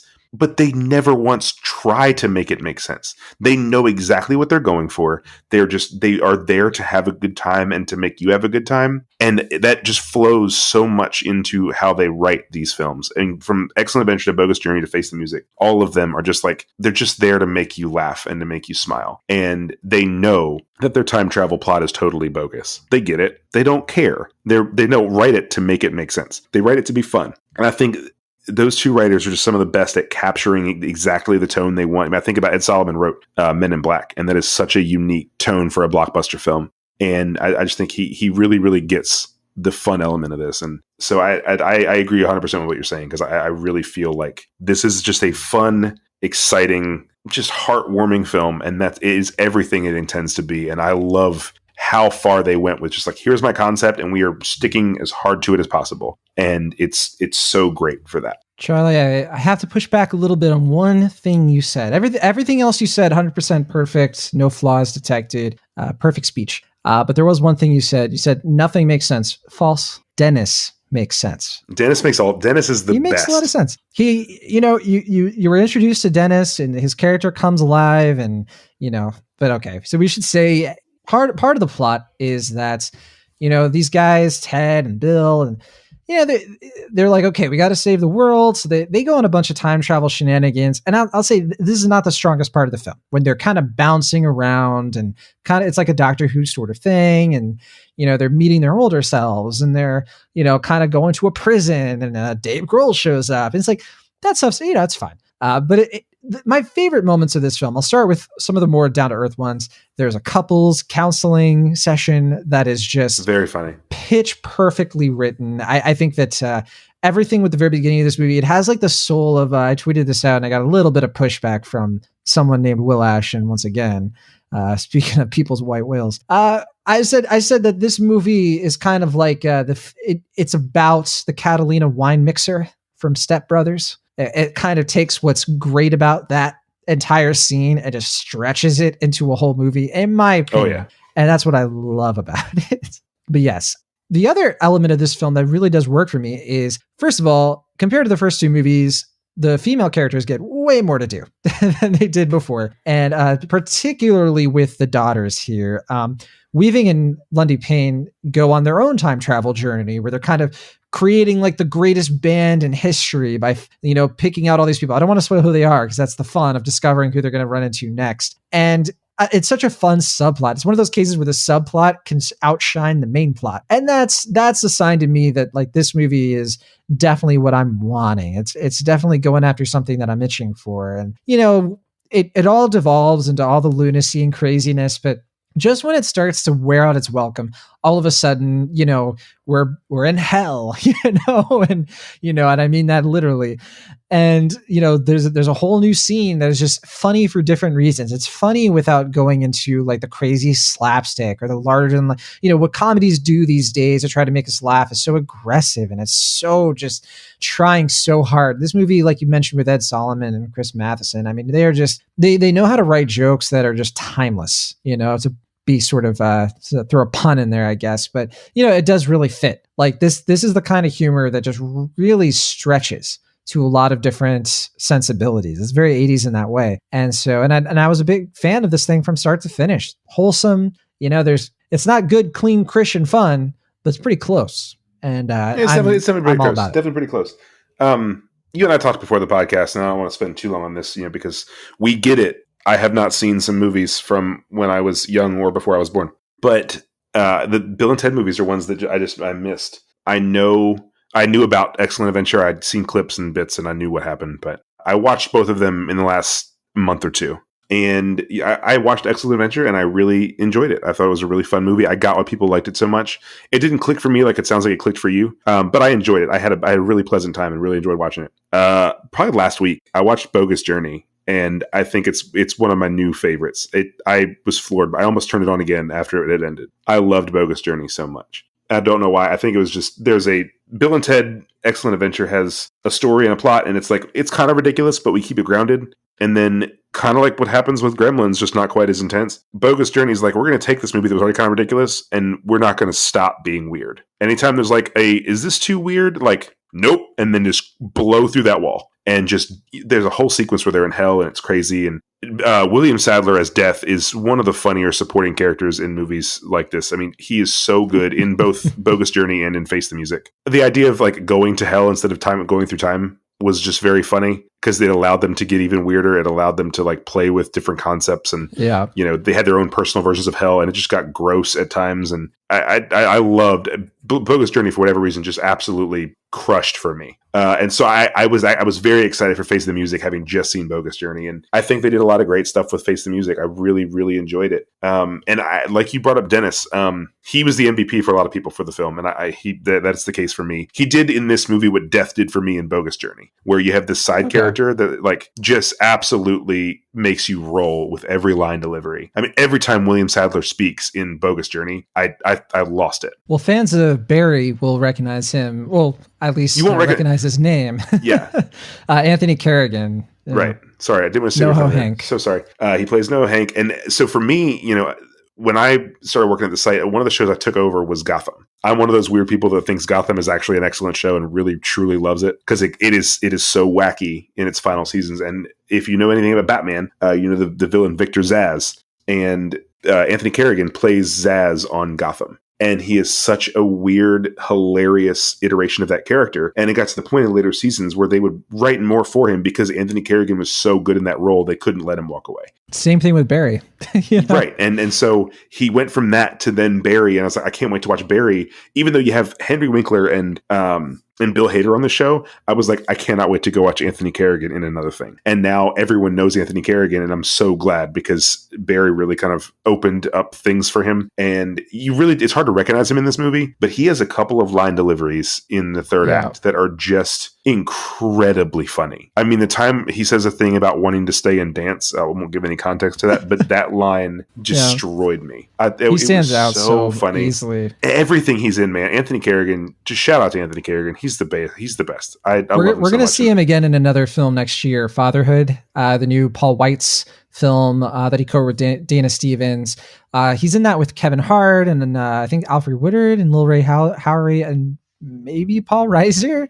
And there's going to be more Barry episodes at some point. Yeah, eventually. So, more Anthony Carrigan. And anytime, if you have a chance to see something and you see that Anthony Carrigan is in it, you should watch that thing. Yeah, that's all I'll say. But anyway, he stole the show for me in Bill and Ted. And just this movie, no matter when this movie came out, I think it was going to be good. It's a really well-written, funny film. But especially right now, I think it resonated so much because everything around us is really difficult. Life is not easy for people, as we talked about at the beginning of the show. And I think this is such a beautiful little ray of sunshine. And it just, all it wants to do, the only mission it has is to make you smile. And that it just does it so well. At the end of the day, like, it's hard not to just deeply love how much this movie makes you smile. Totally agree. Yeah. This really perked my spirits. And it's like you said, it's like you can point out things and be like, yeah, well, the green screen stuff isn't very good and the future stuff. It's like, whatever. Like, this movie doesn't take itself too seriously for us to get bogged down in some of the low budget. That's part of the charm, like everything is kind of in concert with each other. See what I did there? And in a way that I just think really works. Now, I could see maybe some people saying, yeah, well, I liked, maybe I liked Bill and Ted in this, but like Keanu was kind of weird, without the facial hair, he kind of looks like I don't know why he couldn't just keep it. Sure. But he has it at one point. What I love so much is that it's so clear how much fun he's having. And no one deserves to have a good time more than Keanu Reeves. We're all going to be happy to see him happy. And it's heartwarming to just see him be so excited about something and, just love. If you've watched any interviews with him doing press for this, it's like he is having the best time. If I had to, because that's the thing. Yeah. Couldn't agree more. He and Winter are they're in these roles and, they're still fun to watch. I think Winter especially, like you can tell, like he just switches it on pretty easily. Keanu, he kind of goes back and forth. It's like, there's a little bit more of a hesitation there, a little bit of maybe of a wariness because his career has been so dense. And that's part of why I liked Bogus so much is because I think that's Keanu's best performance as Ted Theodore Logan. He's fantastic because he gets to do the evil Ted. And I think he does an incredible job. That's my best performance for him is in that film. But I agree with what you're saying here. Winter is just so good in this role. He's still, just fits it so well. I think of the daughters, I think Bridget Lundy Payne definitely outperforms Weaving here. I think Weaving is fantastic. I think she's a great actress. There were times in this movie where, I saw the seams a little bit. I saw her kind of pushing a little too hard to like mimic Winter instead of do her own thing. Whereas I think Lundy Payne, I think she was really able to capture like 90s Keanu in a way that it was way more believable, I thought. And both actresses are great. I'll finish out with my final thoughts here. I really enjoy this movie. This is a B+ for me. I definitely recommend it to anybody who enjoyed the first two films. I don't think people should try to watch this if they haven't seen at least the first one. It'll be hard if you only saw the first one, because there's a lot from the second film that gets brought up here. But yeah, this is not exactly a movie that I think is a must see for everybody. You know, it's the kind of thing that you need some of that context. They don't hold your hand much in terms of like, what's going on in this movie? Why are they going in time? What is the backdrop of this? Now you got to watch the first two movies to get more of that info. But in terms of maybe more of these films, I think we've got the definitive end of this trilogy. But if we saw Samara Weaving and Bridget Lundy Payne, maybe in like a little spin-off series where they get to go do fun time travel stuff, I would watch it. I'm with you. I'm with you 100%. Actually, I think I would give it an A-. Again, maybe it's just the time, but I think that this is such a perfect movie right now for what we're in. And like I was talking to my wife earlier, she's not a big movie person, and I don't think she would like either one of the first two Bill and Ted's very much. I think she'd kind of get annoyed by it, but I would absolutely show her this movie. And I told her like, hey, I know you don't like those other ones, because I was watching Bogus Journey going to bed the other night, and she's like, please turn that off. I can't listen to that while I'm trying to sleep. Little guitar riffs and stuff, and they talk so like they talk. And so this one, I kind of mentioned to her, like, I really think you would enjoy this movie. And, you know, people need to smile and people need to be happy. And I think this is such a great way to do that, because it's an excellent film on top of that. So I recommend this all the way around.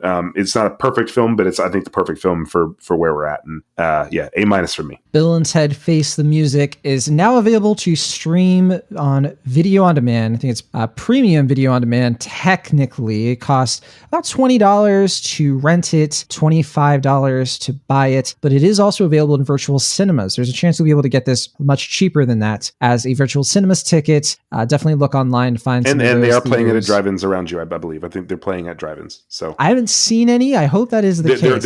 There is one. They're playing the drive-in by me is playing Bill and Ted right now. Okay, interesting. You might want to leave after that. They're playing Unhinged second, and so you might want to leave after one movie. But yeah, drive-ins by me at least are playing it. So check your drive-in if you got one around you. Sounds good. All right, let's finish out the show with our last review of the week. I don't have too much to say about this one, but you know, maybe we'll surprise ourselves. I'm not sure. The Personal History of David Copperfield. This is the latest film written and directed by Armando Iannucci, who did, you know, a film that I really enjoyed from 2017 called The Death of Stalin. Oh, yeah. He's probably best known for being the showrunner for Veep, and he's done a lot of work that people are big fans of. I think people really enjoy what he did in terms of his film directing. In the Loop is something that a lot of people look at as like, that's probably his best movie. Also directed and wrote that film from 2009. Now, Veep is I've only seen a few episodes of that show. Death of Stalin is something that I didn't love the first time I saw it. Listeners might remember, I was kind of like a B on that film. I definitely enjoyed it, recommended it, but it wasn't something that really hit me. But it is a film that really stuck. I remember I watched the History Buffs episode on YouTube. History Buffs is a great YouTube channel where Nick Hodges kind of goes through films that are based on time periods and like kind of it analyzes how true to life they were.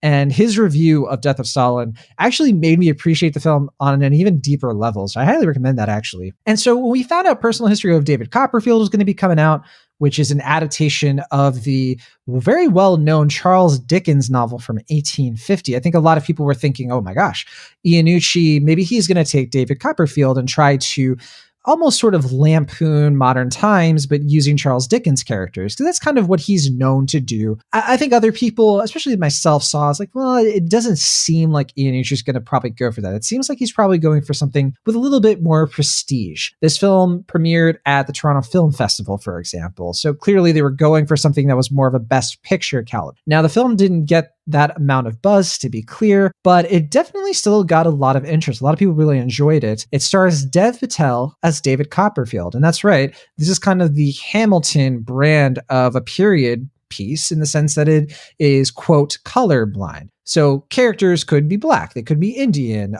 A black character could have a white son. And so all of that stuff is sort of, there's no rules basically to the ethnicity. Now, some people are a little divided on that. Some people say, well, you know, it ignores the realities of like racism and the structures of racism in that society. Other people argue the other side. They're like, well, okay, you know, but this movie isn't trying to tell that kind of story. It's, you know, so it's just sort of a fun experiment. That's kind of what people are saying too about Hamilton. It's sort of celebrating different actors and giving them a chance to play roles that they never could have played before and allow them to stretch and do something different that isn't restrained by history. And we have other films that can sort of do all that other, stuff. And we do. And some people would say we're kind of sick of that. Like we're sick of these period pieces that are all about, those structures because we've gotten so many and they tend to be about the pain of people of color. And let's just have a movie that's a little bit more fun, a little bit more, kind of in this vein, this energy. And so David Copperfield, this adaptation, is very fast. It really walks you through this guy's life. It's a long book, but it goes through it in just under 2 hours. So that's the first most notable thing for people who might be familiar with the source material. I'm not. I never read David Copperfield. I understand that it is Charles Dickens' favorite book that he wrote. A lot of people consider it his masterpiece. But the reason I never read David Copperfield is because I was a Great Expectations guy. I'm a little basic. What can I say? I always looked at the two things side by side. I loved studying. I wasn't an English major or anything, but, I did all the advanced courses in high school. And, when it was a competition between Great Expectations and David Copperfield, I always saw Expectations as the darker, the grittier kind of take. It wasn't quite as whiz bang. And Copperfield has some dark elements, to be sure. There's very dark stuff in this, but it's still a more uplifting thing, especially if you judge both books by their endings. What I like about this adaptation, and it's something that I'm not sure a lot of other people might agree with, is that I think that there is a read of this film where the narrator is so unreliable. You could interpret this to be a lot darker than you might perceive it, where you think the ending, for example, is completely different from what actually happens on screen. That's not giving anything away, but I do, if you're a listener who hasn't watched the movie yet, I would love to see if anybody else might grab onto that aesthetic. But real quick, just to describe the film, if you're not familiar with the source material, Dev Patel's character, David Copperfield, we go through his life from when he's a young child to when he is working for, or when he goes to visit a boathouse with his housekeeper's family, and then terrible, cruel things happen to him because his mother marries a very cruel man. And then he goes to work in a factory, and then he meets all these eccentric characters, and he gets caught up in some legal drama with his employer. And, he falls in love, but then he's like, am I really in love with the right person? And it's just sort of like the trials and tribulations of a young writer who tries to find fame. So it's kind of an autobiographical sort of book that Dickens was kind of writing about himself. And that sort of ties into maybe why you might read the ending to be different than it really is. Charlie Ridgely, I know you watched this film, but I am so curious, what is your way into this, and your expectations, and your familiarity or lack of familiarity with David Copperfield in general? Because I have a feeling Will Ashton wrote our review on the site, and he was kind of like, look, I'm not a Dickens expert, but here's my take on the film. But where are you at? Well, this is how little I knew about this. I thought it was about magic. So yes, before I watched the trailer, which they do have fun little thing in the beginning. I did not realize that David Copperfield, the magician, was alive. I thought he was a Houdini situation. That's how I had so many layers of misunderstanding, because I thought David Copperfield was Harry Houdini. And so I saw pictures of this movie when it was first getting, I was like, oh, this is a whimsical magic movie with Dev Patel and Hugh Laurie. I'm going to love this. And then I watched the trailer, and it's well, there was no magic in that. And so I Googled it and then realized oh, it's a Charles Dickens thing, which I didn't know about. I'd never read the book. I've read Great Expectations. I've read other Dickens. I never knew about this. I might have in high school and just completely forgot. But sorry to literary people if I'm upsetting you with this. I knew nothing about it at all. And all I knew about this film was that I liked the people in it. And I'm a big fan of Armando Iannucci. Death of Stalin was one of my favorite films from 2017 when it came out. And I love Veep. I think Veep is a great show. And I love Iannucci's writing. And Iannucci's writing, you mentioned Great Expectations, and that seems more like the Iannucci book to adapt because it is so dark. I would say so, but here we are. It's kind of funny. Iannucci has a way in. I talked about this in my review. He finds such humor in our evil as humans. In the worst part of our humanity, he draws funny from that. And the Veep ending, for those who have seen the Veep ending, it's not a hopeful thing at all. It's these characters who have been just terrible people for the whole show continue to be terrible people in life and in death. And, there is no change to it. And there is a status quo, and our terrible humanity can't, and Death of Stalin is the same way. And he's very funny in that. It's very real. It's kind of depressing, but also hilarious. And this is like the antithesis of Iannucci's other stuff. It has his tone in terms of it's dry and it's really quick in its speech.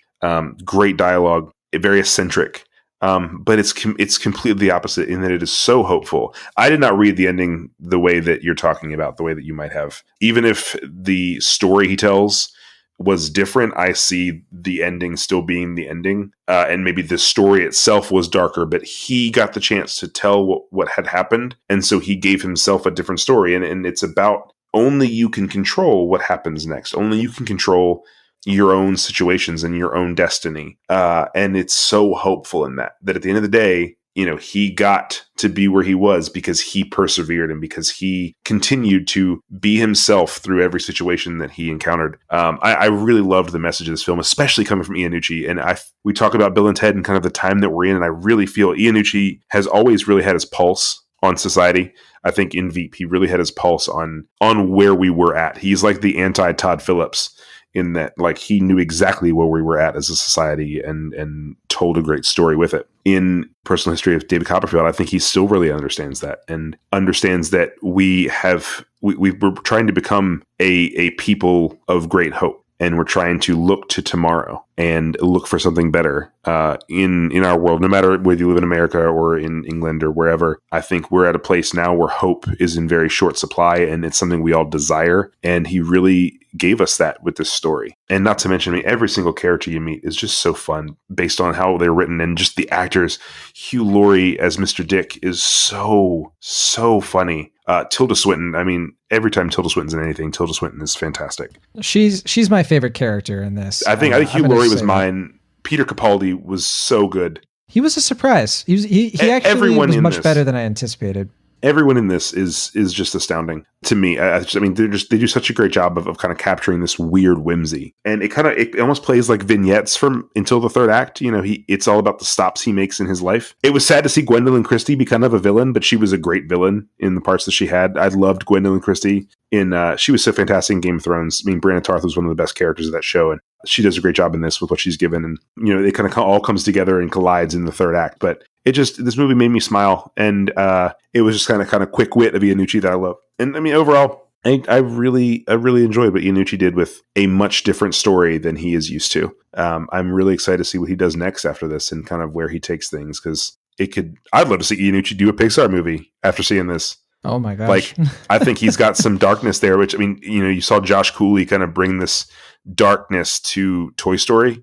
I'd love to see Iannucci. Brad Bird's kind of a dark guy sometimes too. And what Iannucci could do with like a family happy, I think it'd be so much fun. But all that to say, that is a fascinating idea. I'm very curious. I would love it. I would love to see what we do with it. But that's all to say. I think David Copperfield is a really good movie. It's not for everybody, I don't think. There's parts. Morgan watched it with me, and she didn't like it the way I did, and she was very much like they're talking, really fast, and really, like, some of the accents are very thick and they are very hard to understand. And it was very hard for me to even keep up with what they're talking about at some points in the film. And it doesn't follow a normal plot structure. Like it's hard to keep up with sometimes. And that is frustrating for some people. And it wasn't for me, but that's just a personal thing. I really happen to like it a lot. I got to say, I'm probably more with Morgan on this one. Sorry, Charlie. That's okay. That's okay.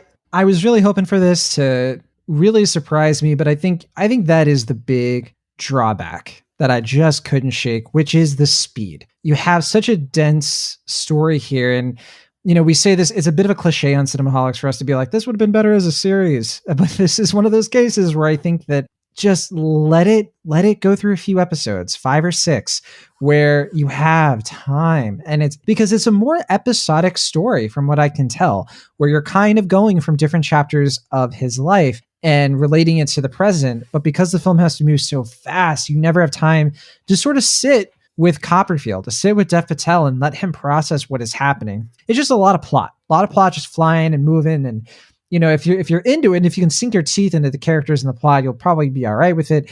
But I guess I just found myself left in the dust with this movie. I just wanted to sit with it. I wanted to breathe it all in, and because I liked a lot of aspects of it. I think Patel gives a great performance. I think it's one of the best of his career. He's very good.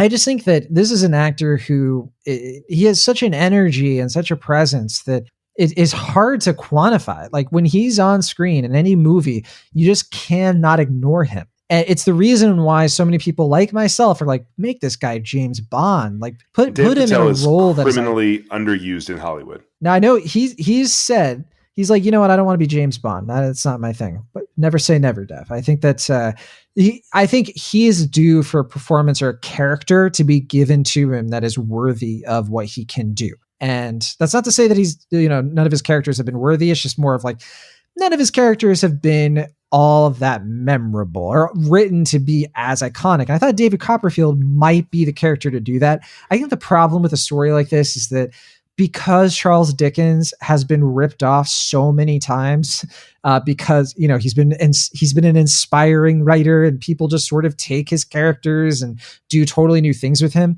it makes the source material feel kind of dated. It makes it feel overly familiar because there's only so much you can do. And I think Iannucci was maybe a little bit too precious with the story and making it more conventional and kind of true to the spirit of the book, from what I can tell, from my best analysis here.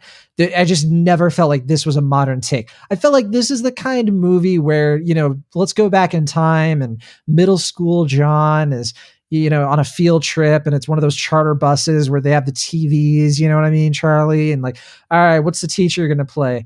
Personal History of David Copperfield. All right, kids, if you're going to watch something, it's going to be educational. Don't worry, we'll get to the state fair in a few hours. Like that was the vibe I got from this movie, was this kind of like, all right, it's, it's certainly a cut above a TV movie for sure, but it's definitely not trying to be anything really like magnificent in the filmmaking. It's just kind of going for something a little quieter, a little subtler. Yeah. If it had been a little slower too, I probably would be all about it. I think it's one of those, it hit me in the right spot at the right time. It was what I wanted it to be.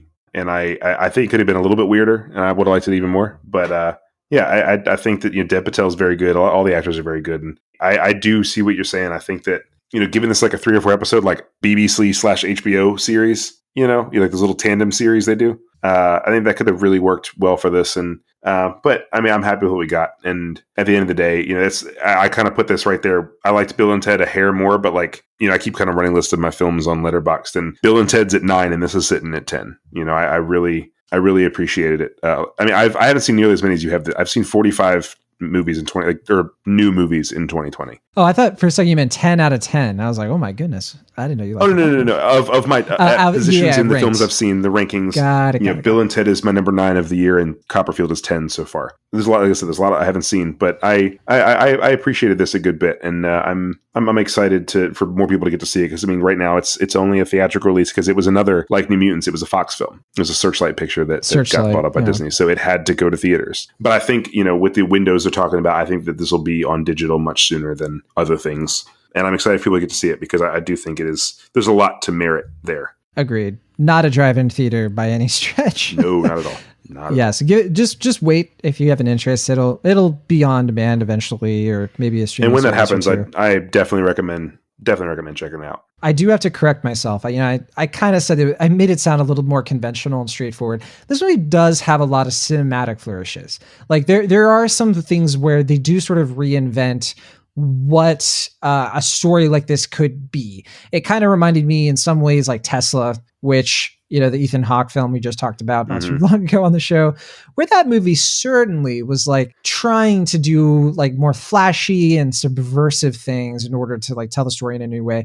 They do that in this movie too. Not all the time and not in every scene, but it happens, especially toward the end. And I guess we did kind of allude to it. I did appreciate all of that stuff. I guess it just never hit. It sounds like it hit you in a certain way for whatever reason. It just kind of washed over. I think it's one of those that because Tesla didn't hit me the way it hit other people. Didn't hit me either. I thought Tesla was a fairly good movie. I respect how it was made, but it didn't click with me like it did with other people. And for David Copperfield, I think is kind of the same way of it's a very specific film, and it isn't going to click with everybody. And I don't think it was trying to. I feel bad though, because these are the biopics I want, where they are trying new things, absolutely. But I'm still being like, I don't like it. I think it kind of, the way that I feel about Tesla seems like the way you feel about Tesla and Copperfield. It's like, I really respect this film. It's just not, it doesn't hit me the way that I hoped it would. But Copperfield does, which I'm happy to hear that you enjoyed it quite a bit. Feels that way for me, for sure. I'm a pretty low B-, almost a C+. I was kind of a C+ after I watched it. And, after sitting on it, I was like, well, there's enough in here that I did enjoy that. Yeah, it's about a B- where like very, very low side. I liked it. I didn't think it was bad. And I definitely think some people will get a kick out of it as well. But I could see a lot of people watching this and just maybe being in the same situation as me is like, if I didn't have to watch this for the show, I don't know if I would have finished it, to be totally honest with you. So that's my grade. But where are you at? Sounds like you're pretty high on this one. Yeah, I'm probably a B+ area there. Like I said, I think it really does what it sets out to do, and for me that was what I wanted. So yeah, definitely high B. I don't know if I quite go B+, but right there. That is a solid recommendation from Charlie. Yeah, kind of more hesitant that you might like this. I don't know, from John. Like you mentioned, Personal History of David Copperfield is now playing in theaters. Please do not watch this in a theater if you are in the United States. But if you are overseas, by all means, I know Lionsgate distributed this for the UK, so you have plenty of options. Watch this as well. I think it's coming to Blu-ray soon in the UK, I believe. Yeah, I say just if you're in the United States or North America in general, and I say wait. Don't rush out to see this in a public space. It's not worth it, in my opinion. I think that you're better off just waiting for it to hit on demand and check it out there. It's definitely a nice rental. I'll give it that for sure. But with that is our show. Next week we are going to be announcing our new co-host. And I'm curious, listeners, if you can guess who it is. Maybe send your guesses to the comments. Actually, don't do that. I don't want to disappoint anybody.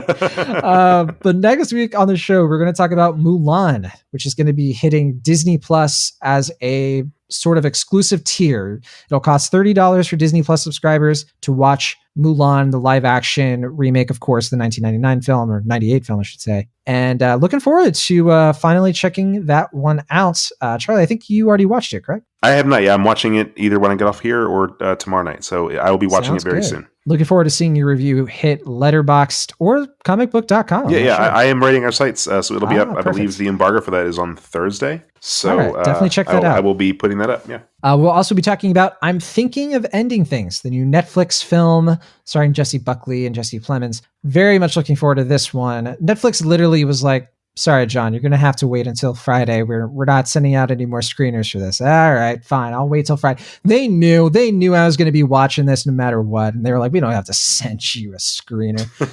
we know we've got you in our pocket. And yeah, they're right. But there's that as well. Also, The Owners is going to be hitting on demand. And like I mentioned before, Tenet's going to be hitting more drive-ins. Now, Tenet is going to be in the drive-ins here in the Bay Area, certain places.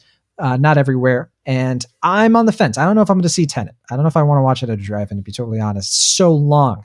And I don't know if I want to sit in the drive-in for 2.5 hours. I don't know. Especially based on some of these reviews I'm seeing. But we will be having an episode for it. I don't want to, again, we talked about, I don't want to encourage going to the theater, but if you live in a place like where I live, where there's a lot of theaters around me, what I did for the New Mutants and the same thing I'll be doing for Tenet, because I do want to see this film, is I guess I have about six movie theaters in my town, and I every day I look at a time when I want to go see a movie, and I check these things every single day. And if there's more than like 3 people in a theater, I'm not going to go.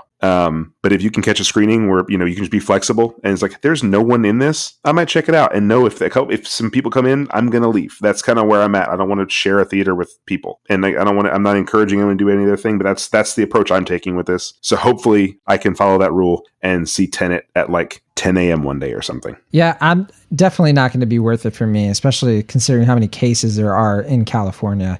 And yeah, I'm just going to say, yeah, like I said, I don't want to encourage anything. That's my personal where I'm at. But it's a weird, dangerous time.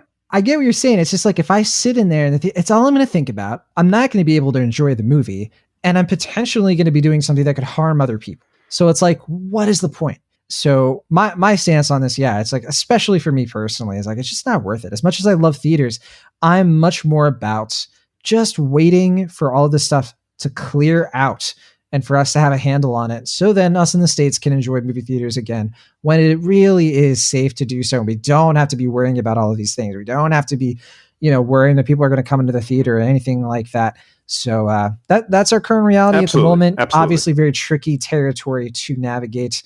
But that's where we're at. So fortunately, there's not anything big or good after Tenet for a while. So, hey, Wonder Woman 1984. That's what, October, November? Yeah, October. So it's not that far away. So, I mean, maybe. Hopefully they'll do some critic stuff for that. So, we can be safe about it. But I'd see it at a drive-in. We'll see. All right. That'll do it for our show this week. Charlie, thank you so much for coming on to the show. Any last minute things you want to plug before we go? No, I mean, like I said, I'll have a Mulan. I've been on a little review kick lately. I've had a lot recently. I reviewed The Burnt Orange Heresy and David Copperfield and New Mutants recently on comicbook.com. We have a whole little section for movie reviews, so you can check all those out. I did a Ted Lasso review not long ago. I reviewed the new Madden, and I'm going to be doing Mulan, and I'm thinking of ending things this week. So, if you are into reading reviews, I write a lot of stuff, but reviews are the things that I'm most proud of that I write. So you guys can check those out over at comicbook.com. Yes. Also, you're on Twitter. We'll link to your Twitter as well and find all that fun stuff. So thanks again. We'll see you all next week from the Internet, California. I am John Negroni. And from the Internet, Tennessee, I'm Charlie Ridgely. See you next time.